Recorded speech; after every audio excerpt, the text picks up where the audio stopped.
أعوذ بالله من الشيطان الرجيم. بسم الله الرحمن الرحيم.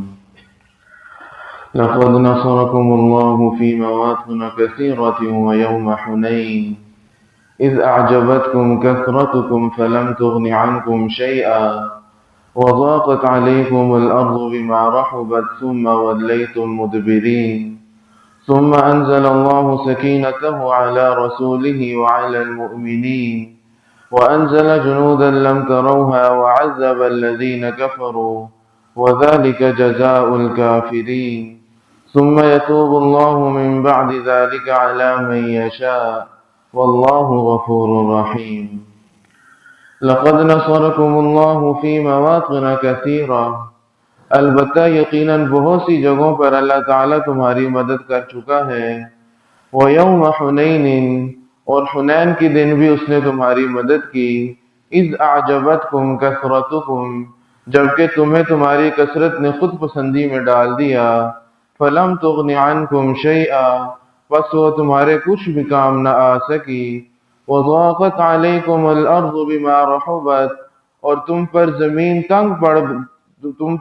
تنگ پڑ گئی باوجود تمام تر وسعتوں کے۔ ثُمَّ وَلَّيْتُمْ مُدْبِرِينَ، پھر تم پیٹھ پھیر کر پیچھے ہو گئے۔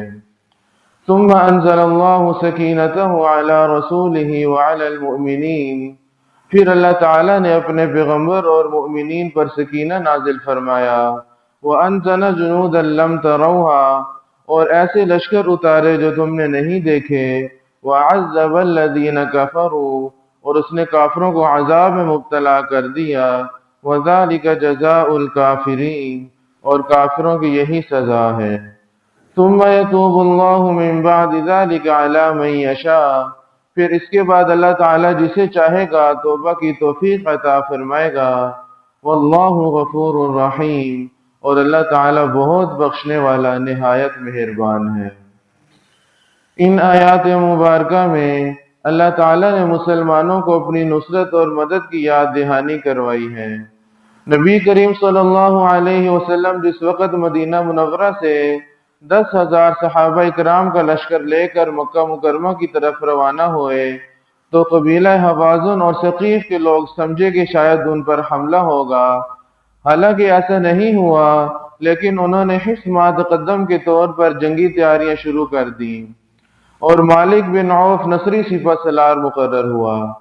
نبی کریم صلی اللہ علیہ وسلم کو اطلاع ملی تو حضرت عبداللہ بن اسلمی رضی اللہ تعالیٰ کو حالات معلوم کرنے کے لیے بھیجا۔ وہ ایک دن دشمن کے لشکر میں رہ کر مکمل معلومات لے آئے۔ نبی کریم صلی اللہ علیہ وسلم چونکہ مدینہ منورہ میں نہیں تھے، اس لیے اسلحہ اور سامان جنگ کی قلت تھی۔ نبی کریم صلی اللہ علیہ وسلم نے اس کا حل یہ نکالا کہ یعلا بن امیہ سے 30 اونٹ اور 30 زریں اور صفوان بن امیہ سے 100 زریں عاریتاً لے لیں، اور ایک اور شخص سے 40,000 درہم قرض لیا اور 12,000 افراد کا لشکر تیار کیا۔ اس ساز و سامان اور تیاری کو دیکھ کر بعض لوگوں کی زبان سے یہ جملہ نکل گیا کہ اتنے بڑے لشکر کے سامنے کوئی نہیں ٹھہر سکتا۔ اللہ تعالیٰ کو منظور ہوا کہ تمام مسلمانوں میں یقین پیدا کیا جائے، خواہ وہ نئے مسلمان ہوں یا پرانے، کہ افراد اور ساز و سامان کی کثرت سے جنگیں نہیں جیتی جاتی، وہ محض اللہ تعالیٰ کے حکم اور نصرت سے جیتی جاتی ہیں۔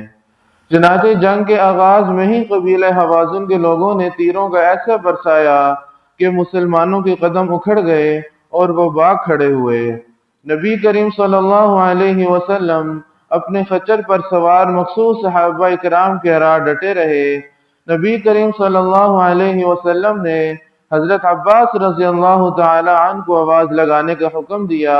جس کے کان میں وہ آواز گئی وہ اسی لمحے پلٹ کر واپس آ گیا۔ اللہ تعالیٰ نے مسلمانوں پر سکینہ نازل فرما دیا، فرشتوں کے لشکر ان کی مدد کے لیے اتارے۔ نبی کریم صلی اللہ علیہ وسلم نے مٹھی بھر کر کنکریاں دشمن کی طرف اچھال کر فرمایا کہ رب محمد کی قسم، اور انہیں شکست ہو گئی۔ مسلمانوں کو مال غنیمت میں 24,000 اونٹ اور 40,000 بکریاں اور 4,000 چاندی حاصل ہوئی، جو نبی کریم صلی اللہ علیہ وسلم نے صحابہ اکرام میں تقسیم فرما دی۔ اللہ تعالیٰ سے دعا ہے اللہ تعالیٰ قرآنی تعلیمات پر عمل کی توفیق عطا فرمائے۔